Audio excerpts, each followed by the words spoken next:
The Vera Thomas Show.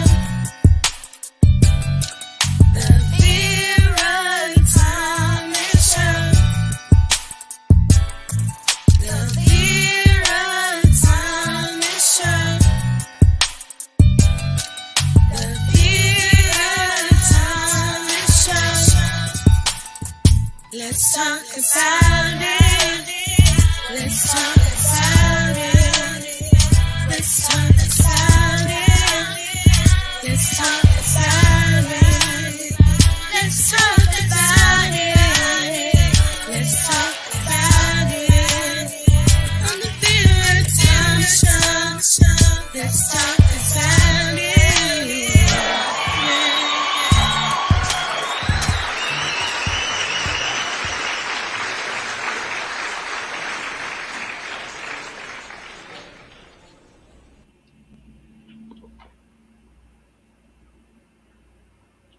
Hello, hello, hello. I am excited and thank you for being here today.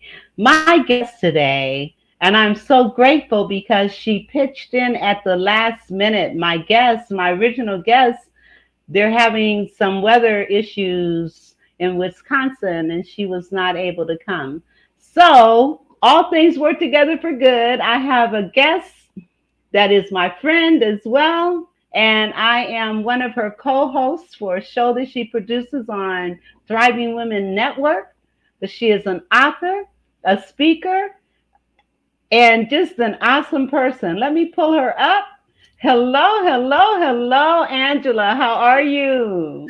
I am so well, Vera, and thank you for such a wonderful introduction. Oh, man, I just love you and I love your spirit and I love your passion Oh, for thank children, just as, I mean, we're of kindred spirits. you. We are And, absolutely. and so we're going to talk about a lot of things today. And I am going to just share a little bit more about Angela, and she's going to share her story. I'm just going to tell you this, that her healing journey took her to several magical destinations, including Bali, Portugal, Spain, Italy, and Croatia. Then to the UK, where she settled in Cheltenham. She learned words and actions and behaviors of, I'm going to let her share that story. As a matter of fact, I think I'm just going to bring her up and let her share with us everything about you. We have an hour. So everything about you and what led you on your journey Mm, and led you to your purpose and your passion. And because we focus on children, I'd like for you to share what was your childhood like and how did it impact you? All yeah, right, so I'm going to give you let's the start floor. there. We'll start at the childhood. Um, Okay. I had a beautiful, just loving mother and an alcoholic, raging father. And so I had the duality of both ends of the spectrum, but there was a lot of trauma associated with my father. What I think my biggest takeaway from my experience with my dad was as a young child, I decided I couldn't be like him. And I decided that anger was something that no one should experience. And thus, I couldn't be angry, which led to a lifetime of emotional repression, which I now teach about.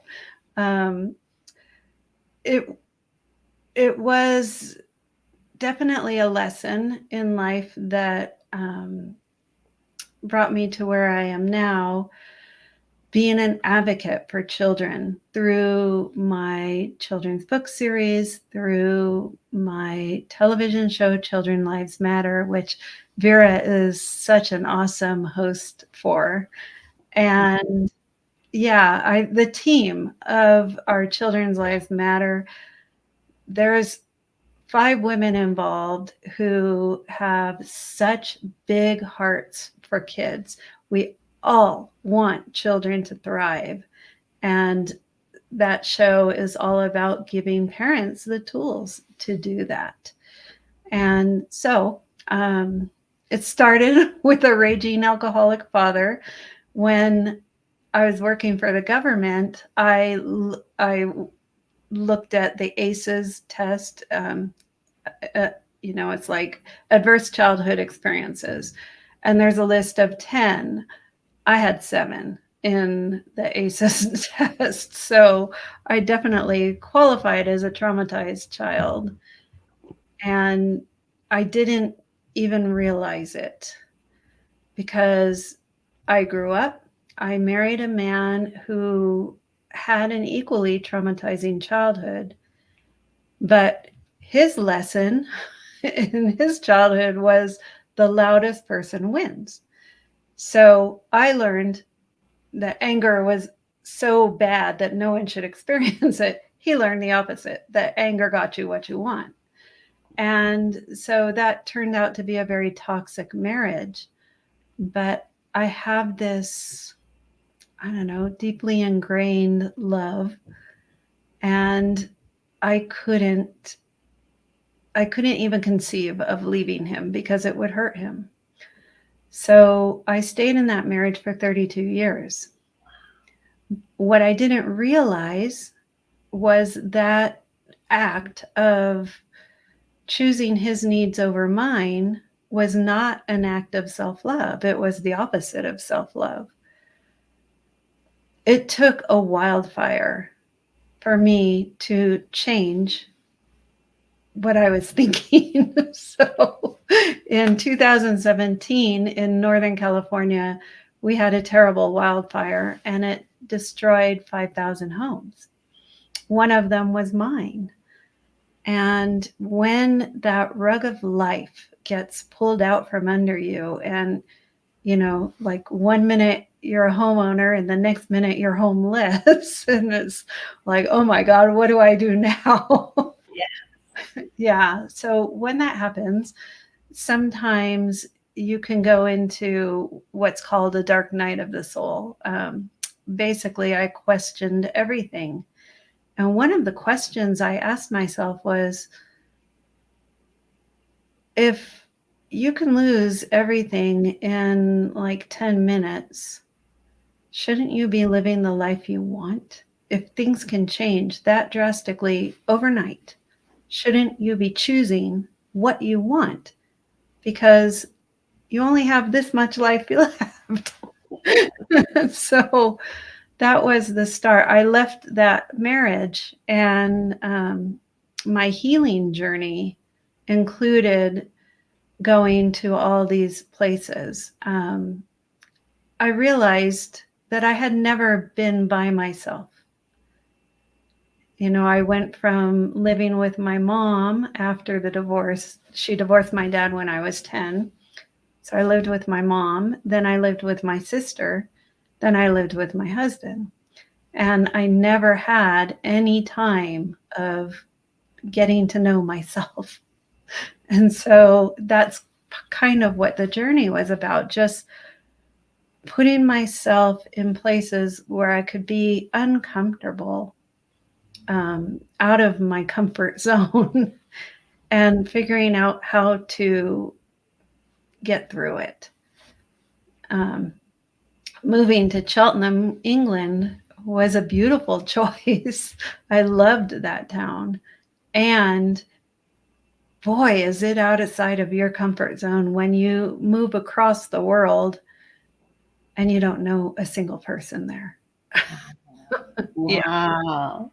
Yeah. It's So a way. what did you do? So when you moved to that country, not first of all, what made you go there? Um, so I mentioned the toxic marriage that I was in, and I recognize that I played a part in that, and so did he. He was very injured emotionally when I left him. And I had no idea what extent he would go to, because during the marriage, what I learned was that he would be most hurtful when he was hurt. So if I did something and he felt hurt by it, he would attack me. And, with words. He wasn't physical, but it was scary enough. And so I didn't know how far it could go. I didn't know if it could get into physical. So what I realized was I was driving around this town that lost 5,000 homes. And because he drove a white construction truck, I was physically having PTSD, flinching every time I saw a white construction truck. And there were thousands of them because they were starting to rebuild the town. So um, I decided after doing my traveling, I went back to Santa Rosa, and then I decided, okay, I'm going to move to somewhere. So I looked up places to retire to that speak English. And I narrowed it down to Malta, which has English as a second language, and England. And I decided on England. And it's amazing because when I landed there, I had this sense of coming home. Like I grew up in California. I lived in California all my life, but England felt more like home to me than California did. Wow. Can't explain it. Does your family originate from England by any chance? No, my father was Irish, and my mother has German in her. So absolutely not. I figure maybe there was a past life that I lived in England. Who knows? And that my soul was in England. Wow, beautiful. And when you take a risk like that, and as scary as it may seem, the experience itself, and I can imagine it gave you some sense of strength, some sense of courage, and some sense of adventure, I would All of imagine. it. Yeah. Yeah, all of it. And it was about learning to live with myself. Yes. And that's really important. You know, a lot of people get that when they're, just out of high school or college. They have some time where they live by themselves, but I missed out on that. And so it was a good experience to push myself through those boundaries. And we were talking before the show about how when you've gone through these kinds of experiences, it is absolutely necessary to Mhm. take that time to get back to you and to understand who you are. And having been in, and let's face it, verbal abuse is just as traumatic, if not more, as physical abuse. Yeah, it's hard to quantify, which is worse. But the problem with emotional or verbal abuse is that it's it's more subtle. If someone hit me in the face, I'd have a bruise and people would know. But if someone beats me down with words, nobody knows. It's those invisible scars Yeah, that stay with us they unless, do. yes, And that's why my books teach children about emotions, because the idea that rage was bad when I was a child caused me to repress anger. But anger is a natural emotion that we all feel. Every one of us feels anger from one time to another. And a lot of people will quantify anger as a negative emotion. The reality is that it's not the emotion that's bad, the emotion is information. How we choose to express it Yes. is the way that's bad or good. Yes. So my father's choice to express rage by projecting it onto his little children was a negative expression of emotion. Yes. If he had chosen instead to punch a pillow to get that anger out, that's a positive expression of emotion. It doesn't Yes. hurt himself or others. And that's like the deepest message I have for all parents everywhere is that there are ways to express all emotions in positive ways. And that's what we need to teach our kids so that Amen. they do not choose the negative expressions, because the negative expressions hurt either themselves or others. Absolutely. So let me ask you, you Mhm, had to learn to deal with anger.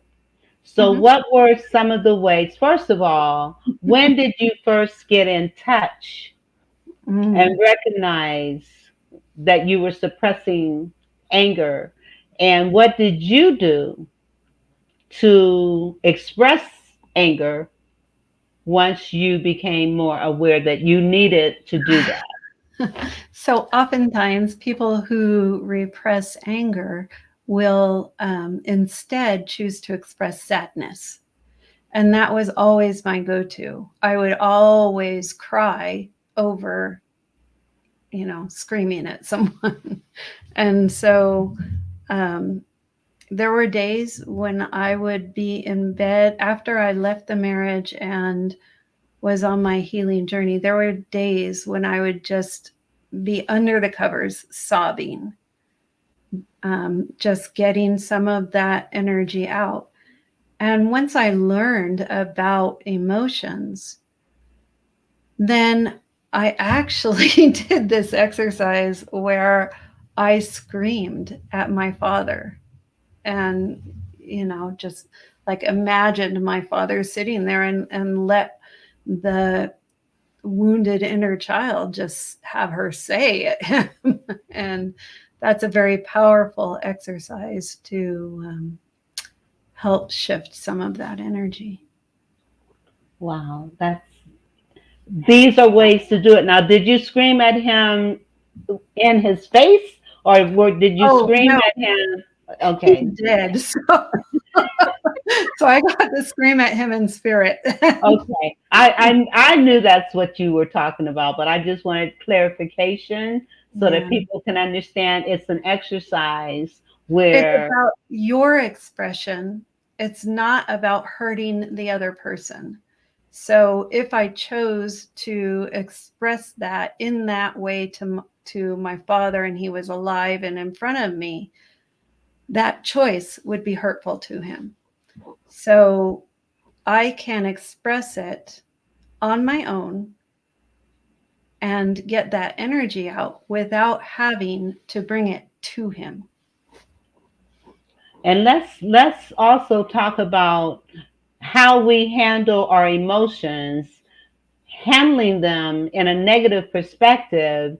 It not only that suppression is working inside our bodies in other ways, which can make us sick. Yes, absolutely.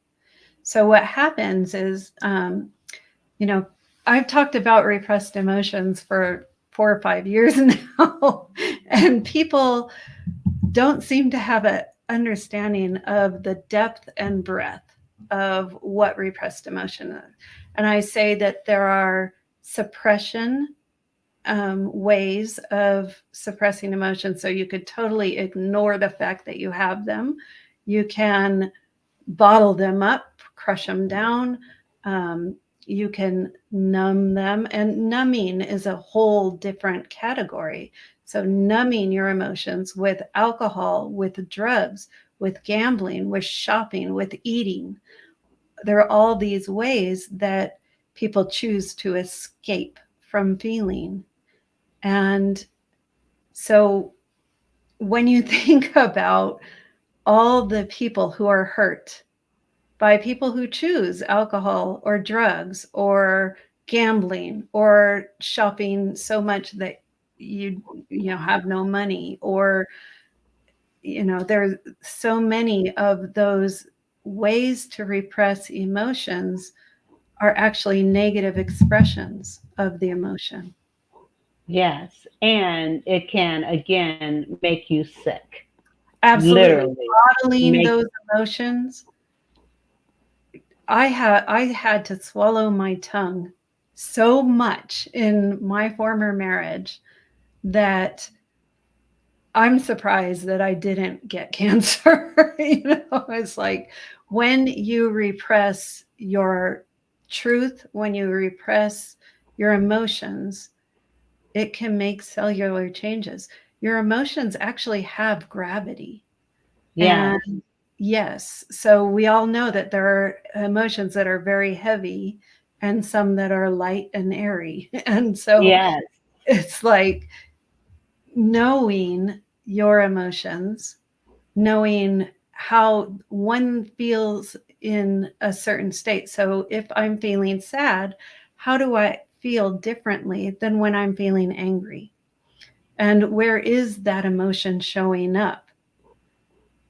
So, one of the methods that children learn through my children's books to face emotions is what I call focused attention, because our minds, they will focus on the circumstances of what happens, and it becomes this never ending loop. So every time our mind thinks of the circumstances, it brings up the emotion, and then our mind dwells more on the circumstances, and it's Yes. like, A yeah, vicious it becomes circle. a rabbit hole. Yes. So Yes. when you can focus your mind on the emotion, you short circuit that brain function of thinking about the circumstances, because your entire focus is on the emotion. Where is it? How does it feel? Is it a color? Is it, what is the quality of that feeling? And then all you have to do is say, I am feeling this way, and it's okay for me to feel that. Those two steps, acknowledging it and allowing it, are the key to emotional freedom. Yes. And once awareness precedes change. And Yeah, once you become aware and you acknowledge, I'm feeling sad, I'm feeling angry. Once you acknowledge it, it's almost like even in expressing that acknowledgement, some of it starts to dissipate. absolutely. The energy is moving. And then when you say, it's okay for me to feel this way, the energy is flowing and it goes away. The biochemistry of a feeling is 120 seconds in just the biochemistry in your body. So when you are in resistance to a feeling, you're prolonging that experience. But when you allow it, it's 120 seconds. Wow. And And then, and oh, when go your ahead. mind, yeah, when your mind returns to the circumstances, the feeling comes up again. So it's really more about managing thoughts than it is about managing emotions.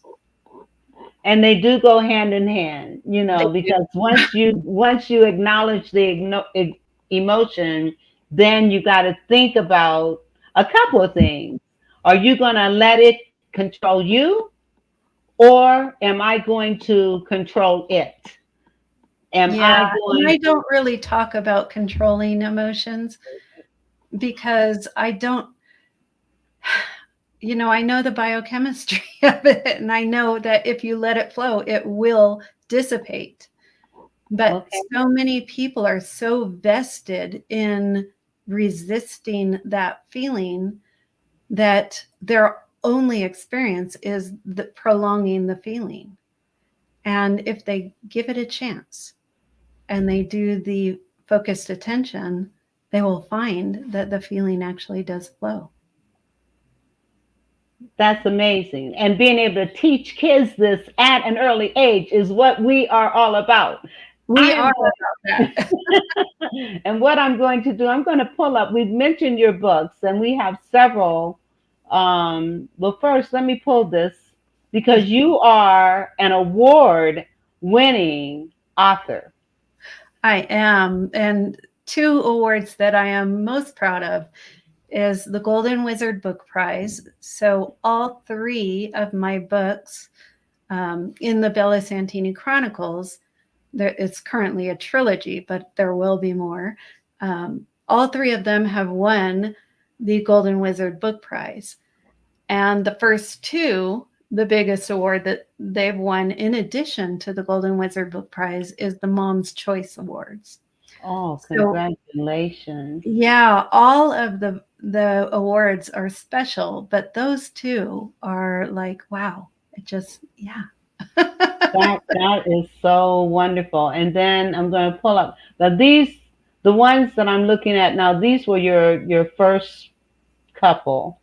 You Yeah, have this that's and the this. first and second book, and those are the old covers. So we just did a cover redesign, and I'm really excited because there it is, the new cover for book one and book two. Awesome. Yes. Yes. And can you kind of shed some light on what drove you to make the changes with the colors, with the layout and format? No, I was looking at the books have always been intended for ages 8 to 14. But 11, 12, 13, 14, that's a changing year time for kids. And I realized as I was looking at the book covers, I thought those would really appeal to like a 7 or 8-year-old, but maybe not to a 12-year-old. So we did a redesign, bringing it to a level that someone who's 14 may choose to read. Yes. And the covers are really fascinating to me.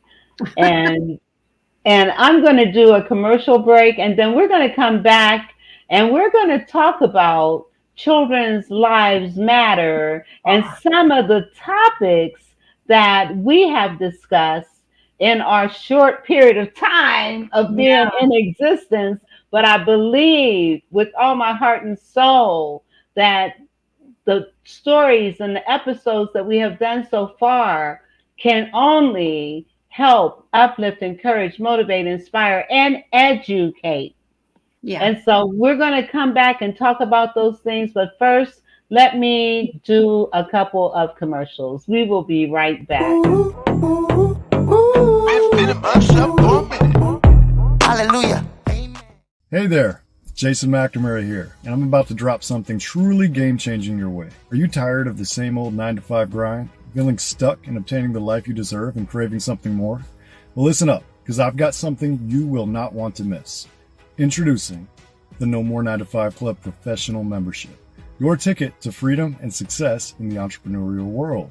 With our professional membership, you'll get access to weekly coaching sessions, pre-recorded trainings, and a vibrant community of fellow game changers. You get access to technology that will allow you to automate passive income streams, as well as unlock all of our expert-led trainings in the back office so you know where to go for good advice when you need it. You will also use the club to build up a residual income stream with a 2-tier 33% affiliate commission unlocked at this level, allowing you to help people help themselves while generating a residual passive income stream for yourself. And here's the kicker. For a limited time, you can unlock all of this just for a $1.11 donation to our club foundation. I like this one. Your first month is on us. So what's holding you back? Click the link below, make your donation, and let's start building the life and business of your dreams together. Here at the No More 9-to-5 Club, we're all about turning dreams into reality and smashing through those glass ceilings. That's what I'm talking about, Jake. Whether you're a seasoned entrepreneur or just starting out, we've got the tools and support you need to thrive and evolve. And don't forget to sign up for our bootcamp training. It's the perfect way to kickstart your journey and unlock even more perks. So what are you waiting for? Join the No More 9-to-5 Club today, and let's make those dreams a reality. I can't wait to see you on the inside. You only get one now. Invest it in your better future. Let's make magic happen together.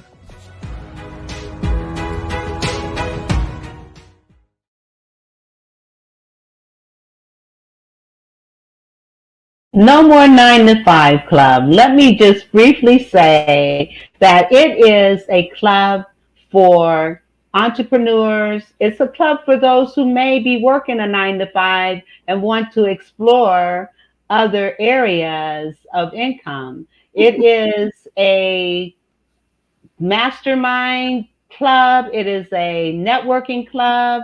It's an all-encompassing. If you want to get out there and get known and also look at ways to increase your income through your own purposes and passions or through other affiliate type networks, then you want to join No More 9 to 5. So check out the link and check out the website and see for yourself how it may be of benefit to you. Mama Knows creates high quality products that are available to be used on multiple textures of hair. Her goal is to bridge the gap to stop people from having to use multiple products because of families with multiple hair types. Her products are currently being used on men, women, children of all ethnicities. Mama Knows products are available at www.mamaknowsproducts.com. That's www.mamaknowsproducts.com. You can also find her on Instagram at Mama Knows Products because, you know, Mama knows what you need.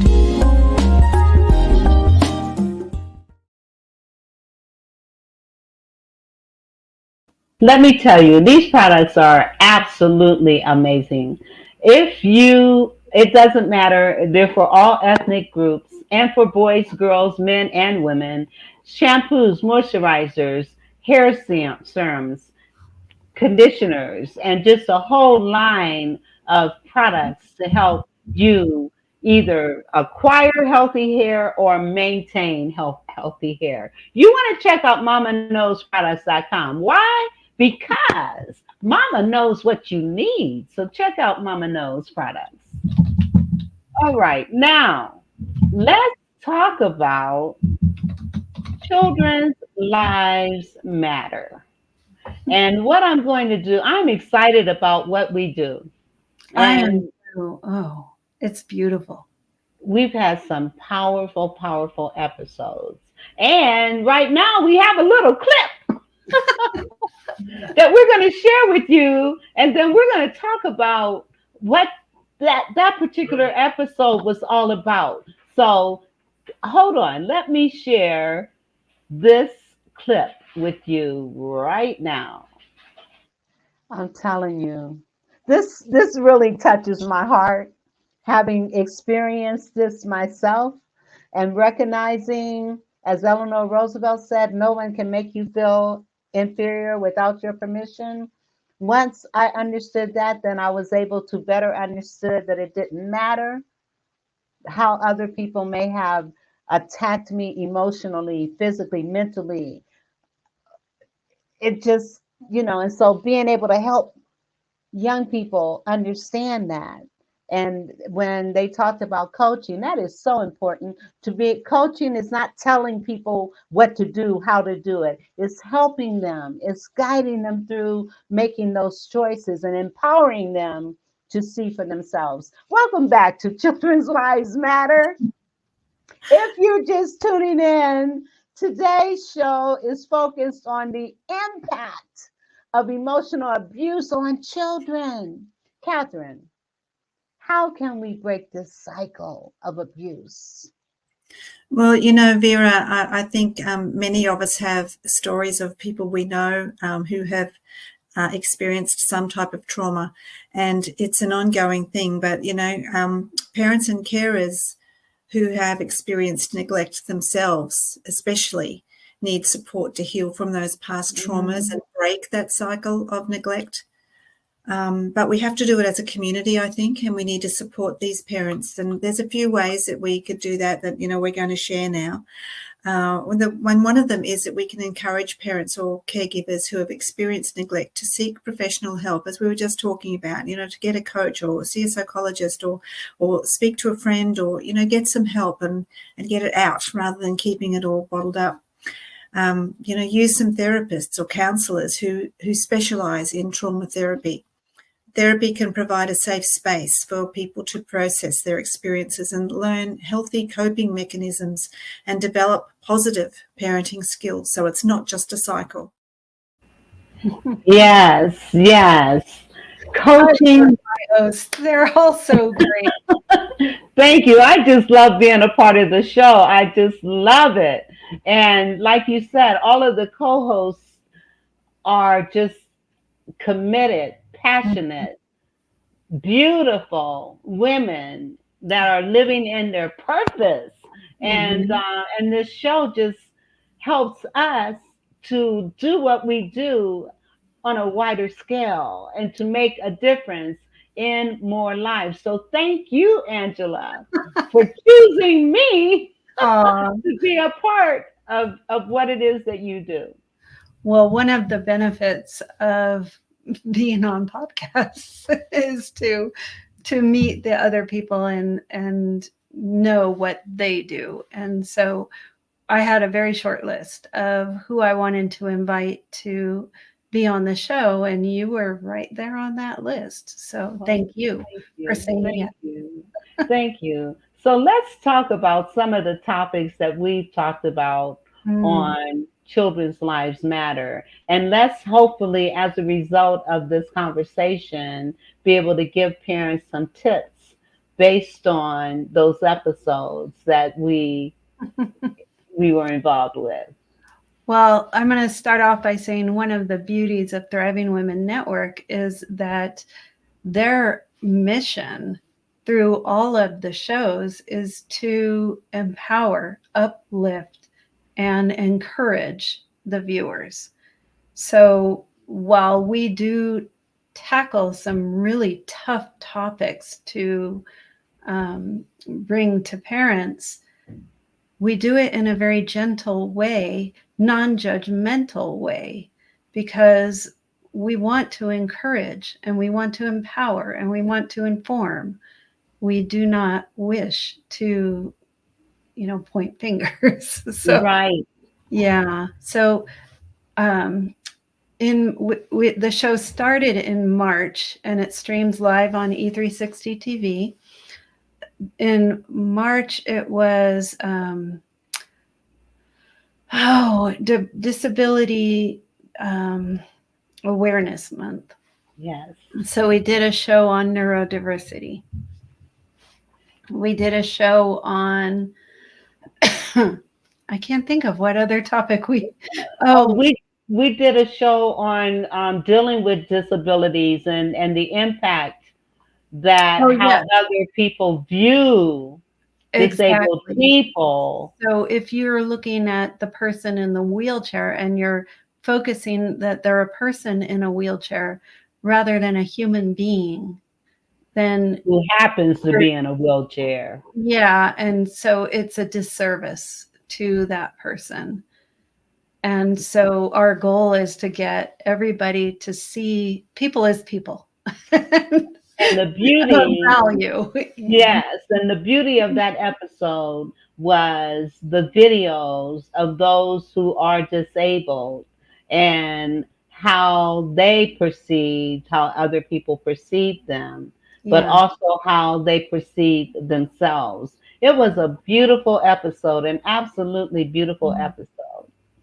Yeah, and I really liked the neurodiversity episode because that one focused on the fact that it's that really every single human being has different brain wiring.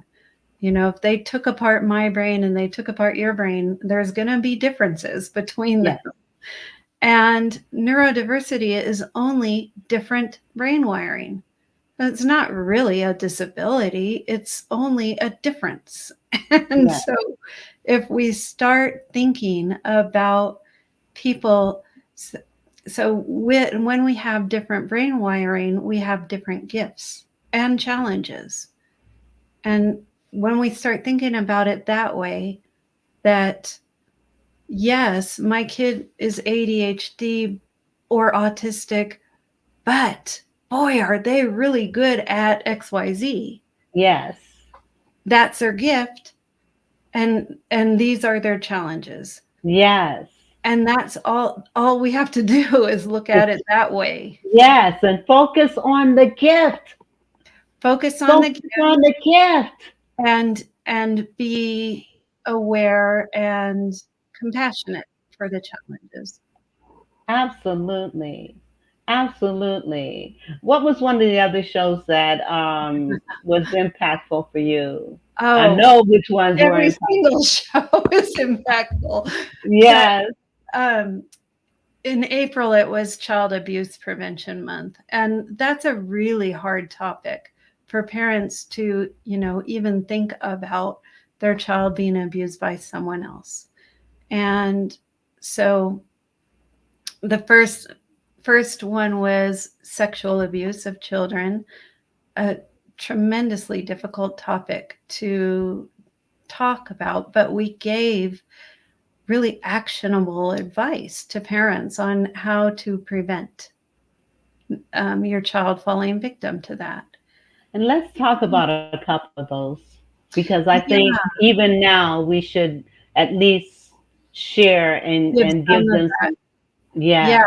So one of our hosts, Jessica Sheehan, is brilliant, and she was a forensic interviewer for child abuse prevention. So she brings a wealth of knowledge about child abuse.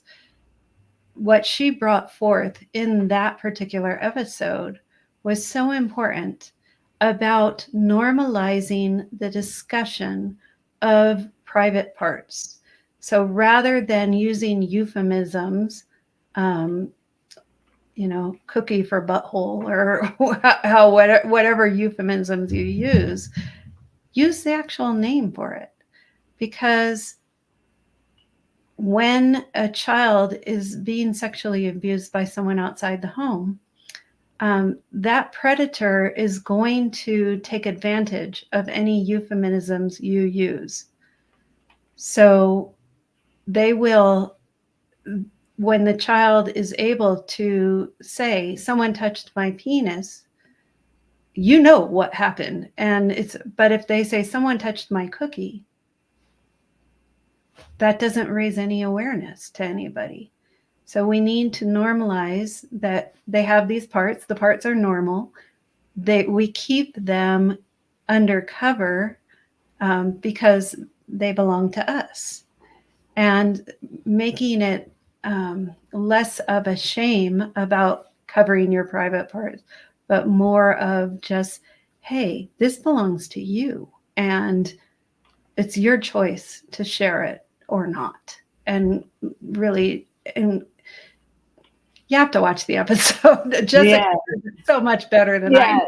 do. Yes. Watch the episode. But Yeah. I'm telling you, we give you tools, resources, nuggets that you can immediately apply to your Yeah. life and your situation.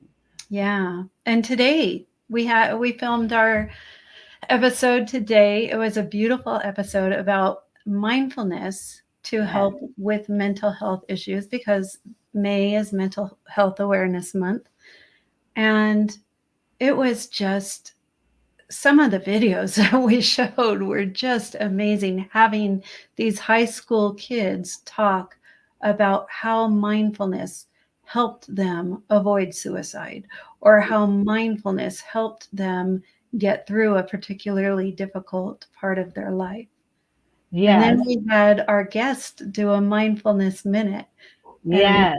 that was so lovely. It was. And I was telling you, well, before we started my show, I always do a breathing exercise before we start the show so that we can get our minds focused on what we're about to do. So letting go of everything that happened before you came on my platform and not worry about what's going to be That happening craziness. after you leave my platform.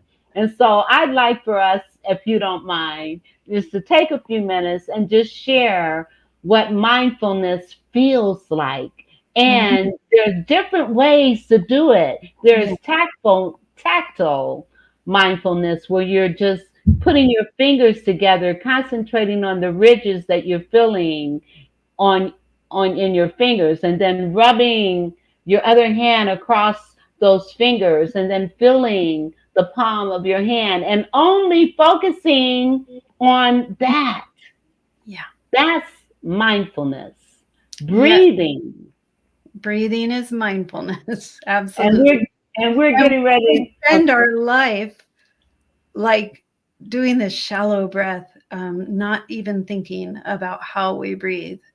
But mindful breathing is actually breathing in, noticing the air as it comes into your nostril, feeling it going all the way down into your belly, and then breathing out from the belly and out, and just focusing on that movement of the breath snaps you into the present moment. It really does. So let's practice that. You want to walk us through what you just said?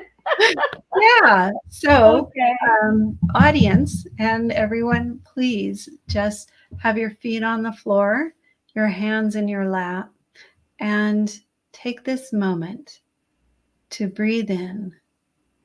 Breathe in deeply, all the way in until you feel your stomach expand. Hold it. Breathe out of your mouth, letting all that air come out. When I'm teaching breath work, I usually teach box breathing. So, box breathing is used by the Navy SEALs before they do a mission to come into their center to be calm so that they can execute their mission. Box breathing is you breathe in for the count of 4, you hold it for the count of 4, you breathe out for the count of 4, and you hold it for the count of 4. So it's like this box. And the benefit of it, my husband had to go in and have some work done, and they wanted his heart rate at 60 beats per minute in order to do the work. His heart rate when we went in was at 90 beats a minute. So I had him do that breath work for 2 minutes, and his heart rate came down to 65 beats per minute. So think if your child is upset, or if your child is scared, or if your child is angry, or if your child is feeling some kind of emotion. First, let them acknowledge that, and then start this breathing exercise with them. I use this with my clients, children, and adults, and it is so powerful. Using breathing or the tactile, even tapping, that's another That is form another way. Yeah. of, So I'm telling. anything that brings you into body awareness will bring you into the present moment. And we've all heard people talk about, the gift of the present moment and how, and I remember thinking, I'm here, I'm present, but I wasn't, because my mind was thinking about something else. And oftentimes our mind will be focused on the past or the future. And when we do that breath work or the tapping, we are bringing our awareness back into what's here and now in this moment. So Yes. all And- worry, all anxiety is based on being not in the present moment. yes. And we had a quote that was a part of the show that I'm going to pull up now that we talked about. And it's like, do not dwell in the past. Do not dream of the future. Concentrate the mind on the present moment. Hmm. And that was a quote by Buddha.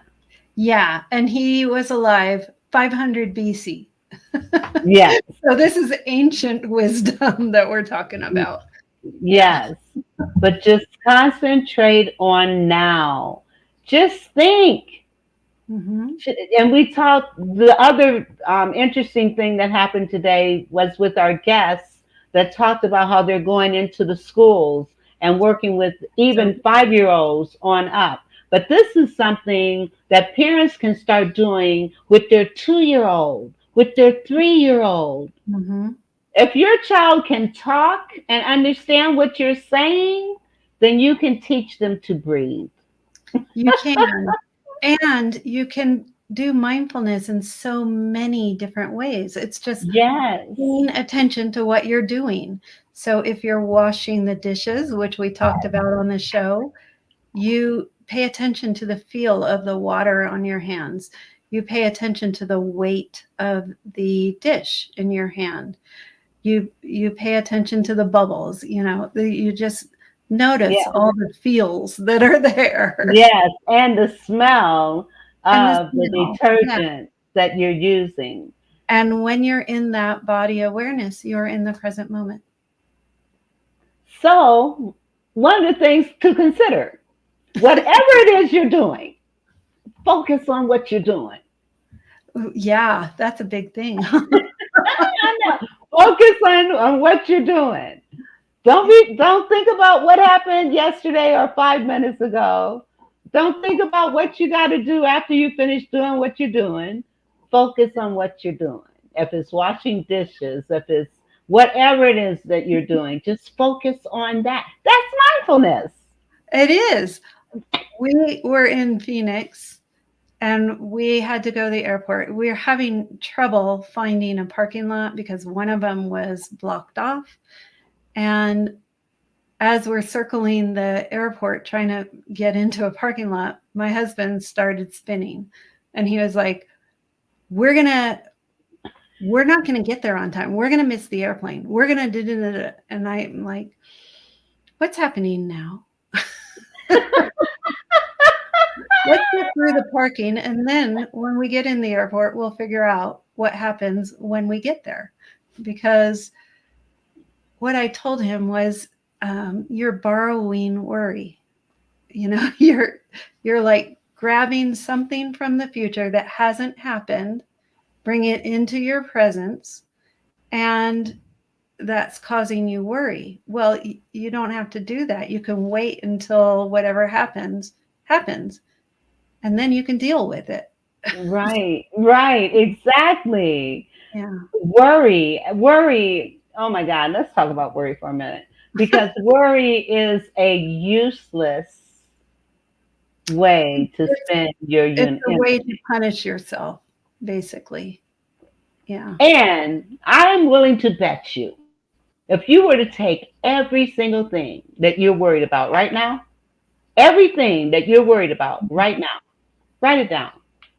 Put it on a piece of paper. Put that piece of paper in a drawer. Leave it in the drawer for at least 3 months. I guarantee you, when you pull that paper out, either everything that you worried about, it was needless worry, or it took care of itself, or there was a solution that didn't need the worry. Or maybe you went through a hard time, but you got through it. Yes, exactly. Yeah. A way was made, provision was made, lessons were learned.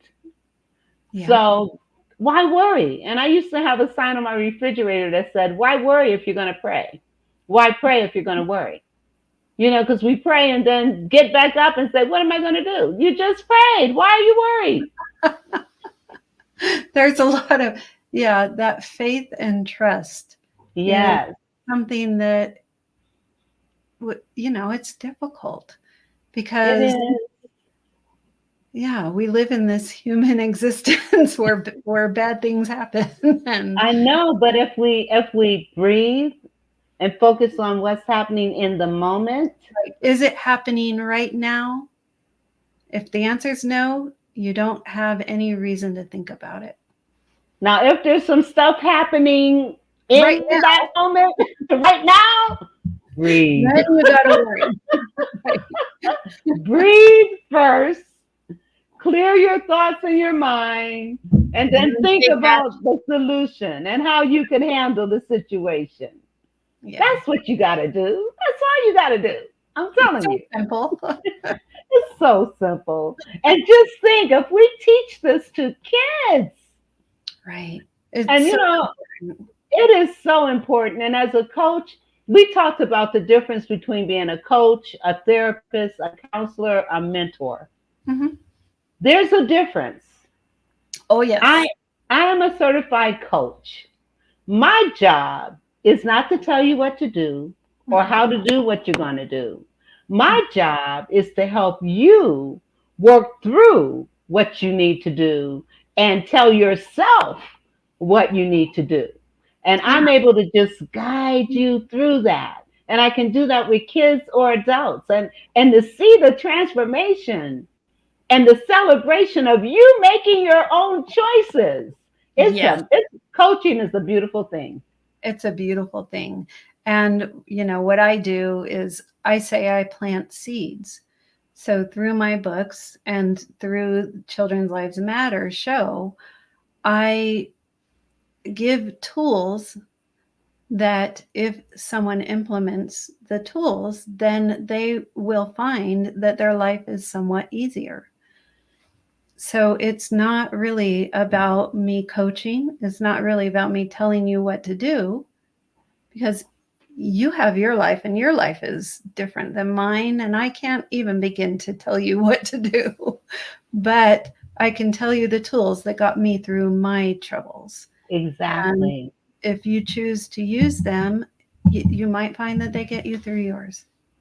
Absolutely. Absolutely. And I've had a few recent successes with working with children and seeing their light bulb go on, and because they made their own, they were the ones that said, I could have done this differently. Yeah. My question may have been, so what would have happened had you done this in a different way? And what would that way be? And what would it look like? And then having them think about it Mhm. and then come up with solutions. Yeah. Oh, it's just a beautiful thing. It's the only way, really, for, if we as parents tell our children what to do, they're going to They're going to rebel. They're going to rebel. They're going to look at your behavior and they're going to say, well, you don't do that. And Yes. so they're going to rebel even further. But when we can help them, guide them into their own answers of how they could have done something differently, oh boy, they own it. They own it, and the pride and the confidence that they feel. And by Because doing that, you're uplifting and empowering them to be able to have introspection and make choices differently after that introspection. yes, critical thinking. Yeah. Oh, wow. Critical thinking. And we're lacking that in this country right now. Oh, yeah. And so, parents, you have so much power. You have so much control. There are so many things that you are your child's first teacher. Yes. And I cannot stress enough how modeling behavior. So if you want your child off social media, you need to model that for them so that they have that exposure. They see that you are true to your desire, that, they minimize it. You're not being a hypocrite by being on social media, but expecting them not to. And so the importance of modeling the behavior you want from your child it's so big. Hey, I mean, it is. And I'm putting that in the chat. Model the behavior you want in your child. That is so important. And if you don't want your child running around the house yelling all the time, guess what? Guess what? Are they modeling you Right. yelling all the time? I mean, think about when your parents would tell you something like, do as I say, not as And I not do. as I do. Yes. And how did that land with you? For me, And it was like, heck no, look what you're doing. I can do that. yes, yes. Okay, I had to put that in the chat. Yes, parents, again, just recognize.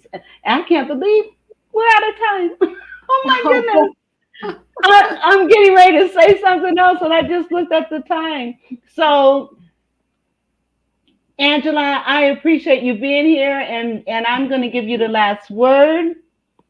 What is it that you want to share? And again, just thank you for everything you're doing, your books, Children's Lives Matter, and all the things that you're doing. So Thank you you. have the final word, and then we're going to say, I'll make have it a short. great weekend. I mean, a great week. See you on Thursday. Another Forgiveness Stories episode. Check it out.